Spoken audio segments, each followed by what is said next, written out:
नमस्कार। बहुत स्वागत है आप सभी दर्शकों का कर्क राशि के लिए सूर्य राशि परिवर्तन के इस वीडियो में। शनि की राशि में शनि के साथ सूर्यदेव।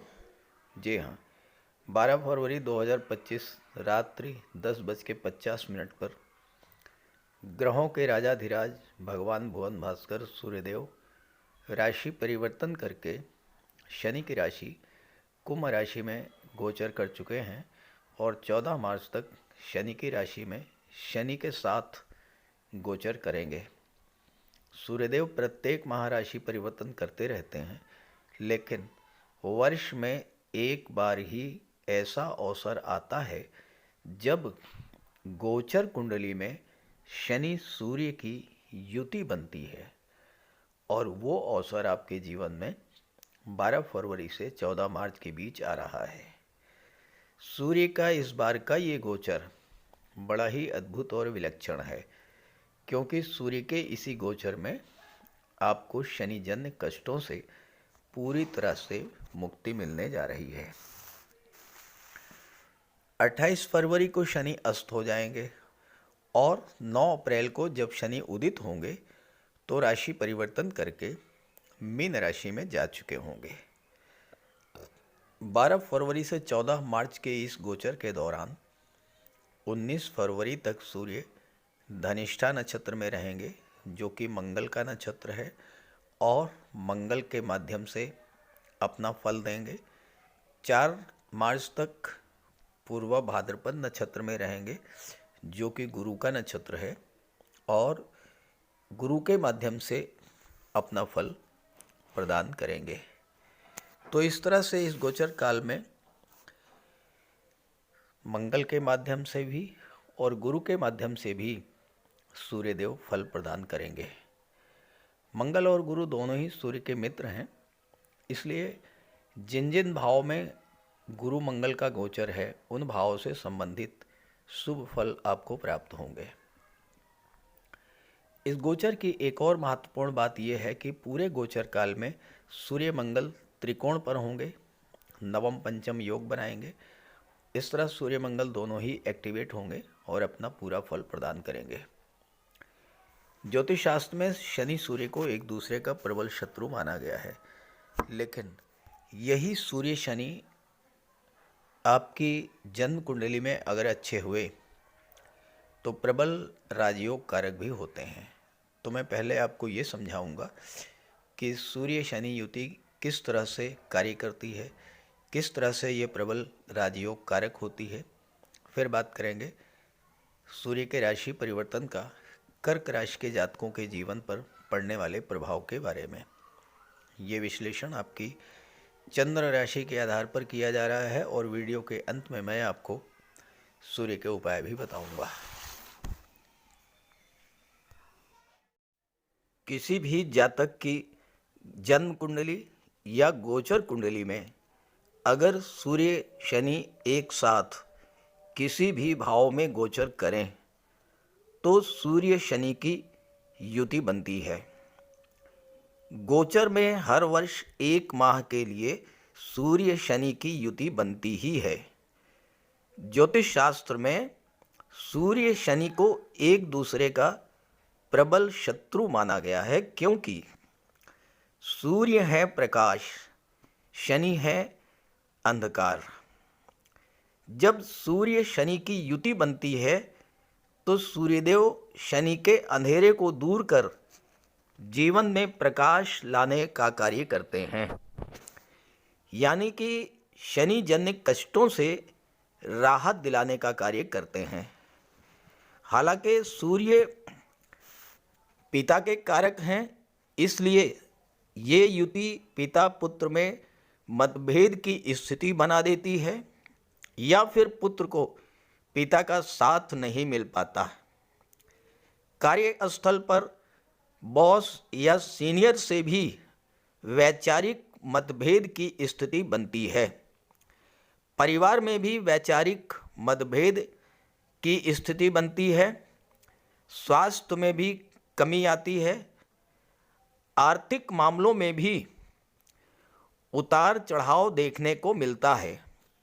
लेकिन अगर पिता से संबंध बनाकर रखा जाए, बॉस और सीनियर से संबंध बना करके रखा जाए, तो सूर्य और शनि की ये युति प्रबल राजयोग कारक भी होती है।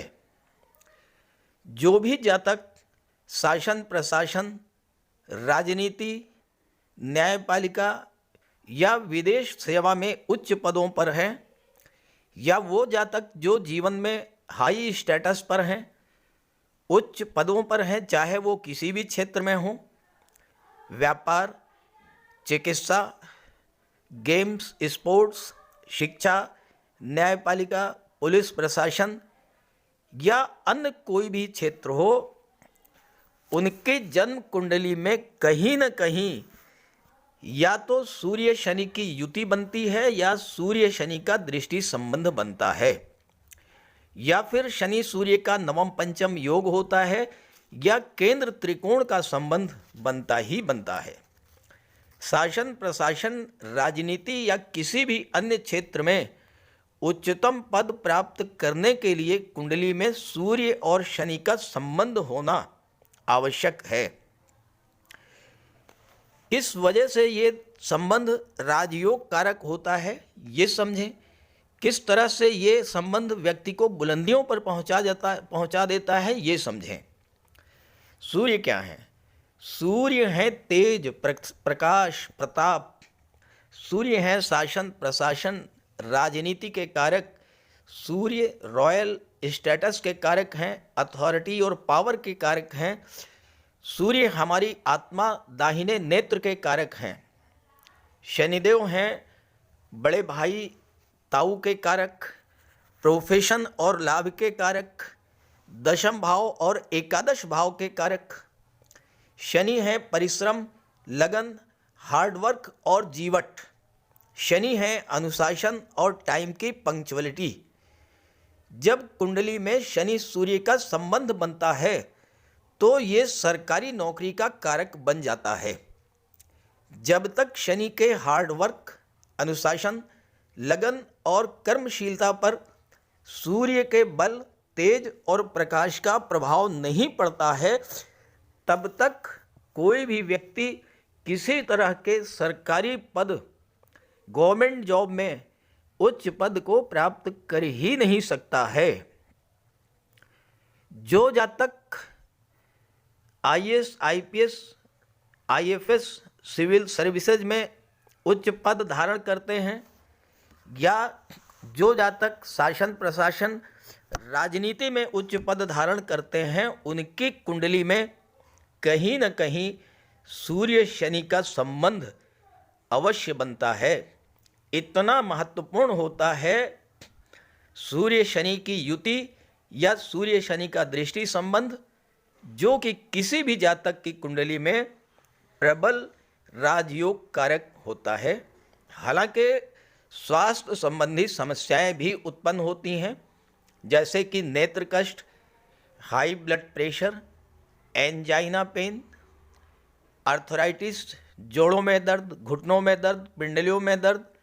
ये समस्याएं भी डेवलप करती हैं इस युति के बनने पर, तो स्वास्थ्य का भी विशेष ध्यान रखना होगा। अब आइए समझते हैं अलग अलग राशियों पर सूर्य शनि युति का क्या प्रभाव पड़ेगा।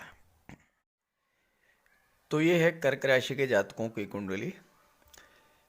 कर्क राशि के जातकों के जीवन में शनि के ढैया प्रभावी है। शनि अष्टम भाव में गोचर कर रहे हैं। जब भी लग्न से चौथे या आठवें भाव में शनि का गोचर होता है तो शनि के ढैया प्रभावी हो जाती है। 17 जनवरी 2023 से कर्क राशि ढैया से पीड़ित हैं, और ढैया के कारण चूँकि शनि दशम भाव पर दृष्टि डाल रहे हैं, शनि की दृष्टि पंचम भाव पर है और शनि की दृष्टि धन के भाव पर है। पिछले 2 वर्ष से शनि के ढैया के कारण सबसे बड़ा प्रभाव आपके कामकाज, कारोबार, नौकरी पर पड़ा होगा।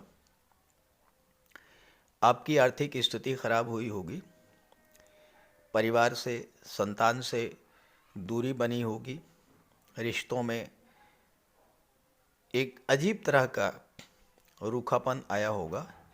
और चूंकि शनि 7वें भाव के स्वामी होकर के 8वें भाव में गोचर कर रहे थे, तो आपके व्यापार व्यवसाय में भी मंदी की स्थिति बनी होगी। कोई नया व्यापार व्यवसाय अगर आपने शुरू किया होगा तो उसमें भी आपको लाभ नहीं हुआ होगा, आपका पैसा फंस गया होगा।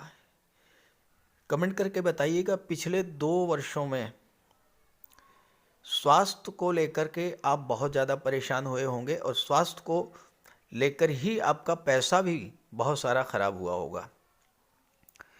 दूसरी बात, शनि 8वें भाव में थे, आपके साथ धोखाधड़ी या चीटिंग की घटनाएं घटित हुई होंगी। कमर से नीचे के रोगों ने आपको परेशान किया होगा, खास करके यूटीआई इन्फेक्शन, पाइल्स की प्रॉब्लम या महिलाओं में हार्मोनल इम्बैलेंस की समस्या। इस तरह की समस्याओं को लेकर आप लगातार परेशान होते रहे होंगे। कार्यक्षेत्र में तमाम तरह की रुकावटें, और सबसे बड़ी बात, जितनी आपने मेहनत की, जितना आपने पैसा लगाया, उसके सापेक्ष जो प्रतिफल आपको मिलना चाहिए था वो नहीं मिला। धन का संचय भी नहीं हो पाया, जो संचित धन था वो भी समाप्त होगा। ऐसा ही कुछ आपके साथ होता रहा है पिछले 2 सालों से। कमेंट करिएगा अगर ऐसा हुआ हो। अब ढैया तो 29 मार्च को समाप्त होगी, जब शनि राशि परिवर्तन करेंगे, 9वें भाव में जाएंगे। लेकिन मैंने थंबनेल में लिखा है कि ढैया की समाप्ति, तो उसके पीछे एक लॉजिक है, उसके पीछे एक कारण है, और वो ये है कि जैसे ही सूर्य शनि के साथ आए हैं, सूर्य के प्रकाश ने शनि के अंधकार को समाप्त करना शुरू कर दिया। सूर्य है प्रकाश, उजाला, शनि है अंधकार। जहाँ पर भी शनि होते हैं वहाँ पर अंधेरा होता है, लेकिन जब वहाँ पर सूर्य का गोचर होता है तो सूर्य शनि के अंधेरे को समाप्त कर देते हैं। तो 8वें भाव, 10वें भाव, दूसरे भाव, 5वें भाव और 7वें भाव से संबंधित जो अंधकार आपके जीवन में छाया हुआ था, यानी इन भावों से संबंधित जो समस्याएं चल रही थी वो समाप्त होनी शुरू हो जाएंगी। अब 12 फरवरी को सूर्य 8वें भाव में आए, शनि का प्रभाव समाप्त होना शुरू हुआ। 28 फरवरी को शनि अस्त हुए। जब 28 फरवरी को शनि अस्त हो जाएंगे तो ढैया का प्रभाव स्वतः समाप्त हो गया, और पुनः 9 अप्रैल को जब उदित होंगे तो 9वें भाव में होंगे, राशि परिवर्तन कर चुके होंगे। इसीलिए मैंने लिखा है थंबनेल में कि 12 फरवरी से ही ढैया का अंत होना शुरू हो जाएगा। और आप देखिएगा, 12 फरवरी अभी ज़्यादा समय नहीं बीता है, विद इन ए वीक आपको कोई न कोई अच्छी खबर अचानक से मिलेगी, चाहे वो 7वें भाव से संबंधित हो, चाहे 10वें से संबंधित हो, चाहे दूसरे भाव से, चाहे 5वें भाव से, और चाहे 8वें भाव से। कोई ना कोई खबर आकस्मिक रूप से आपको प्राप्त होकर के रहे होगी। और जब इस तरह की कोई खुशखबरी मिल जाए तो कमेंट करके ज़रूर बता दीजिएगा क्या क्या मिल सकता है। एक तो आपका डूबा हुआ पैसा मिल सकता है।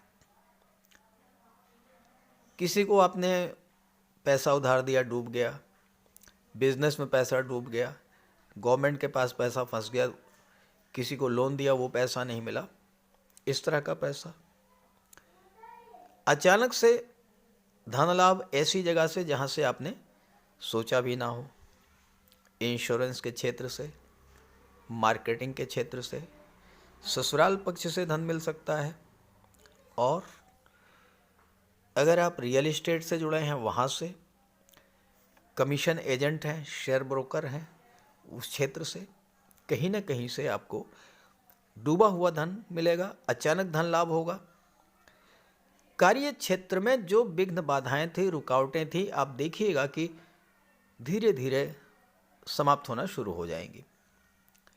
आपके सहकर्मी, आपके मित्र, आपके साथ जो कार्य कर रहे थे, जो अभी तक आपकी लेग पुलिंग कर रहे थे, आपको नीचा दिखाने का प्रयास कर रहे थे, वही आपको सपोर्ट करेंगे। बॉस, सीनियर्स और पिता का सहयोग आपको मिलेगा। भाग्य का भी साथ मिलना शुरू हो जाएगा। आपके काम बनने लगेंगे, बहुत तेज़ी के साथ आपके काम बनेंगे, और जितनी तेज़ी के साथ आपका काम बनेगा उतनी ही तेज़ी से आपको धन की प्राप्ति भी होगी। आपकी कुंडली में दशम भाव के स्वामी मंगल हैं, जो कि 12वें भाव में गोचर कर रहे हैं। इस समय आप अपने कैरियर का विस्तार विदेशों तक कर सकते हैं। विदेशों से जुड़ करके कोई कार्य शुरू करेंगे तो उसमें विशेष सफलता मिलेगी। ऑनलाइन माध्यम से कोई कार्य शुरू करेंगे तो ज़बरदस्त लाभ मिलेगा। खास करके 27 फरवरी को जब बुध भाग्य भाव में आएंगे, अपनी ही राशि पर दृष्टि डालेंगे, तो संचार माध्यमों से जुड़ करके आपको विशेष लाभ मिलेगा। सूर्य अष्टम में है, धन के भाव पर दृष्टि डाल रहे हैं, अपनी ही राशि पर, सिंह राशि पर सूर्य की दृष्टि पड़ रही है। और कोई भी ग्रह जब अपनी ही राशि पर दृष्टि डालता है तो बहुत अच्छा रिजल्ट देता है। तो दूसरे भाव के आपको बहुत अच्छे फल मिलेंगे। धन का संचय होगा, धन का निवेश तो होगा ही होगा। परिवार के साथ आपके तालमेल बहुत अच्छा रहेगा। परिवार के लोग आपको सपोर्ट करेंगे, और जो लोग फैमिली बिजनेस में जुड़े हुए हैं उनके लिए समय बहुत अच्छा रहेगा।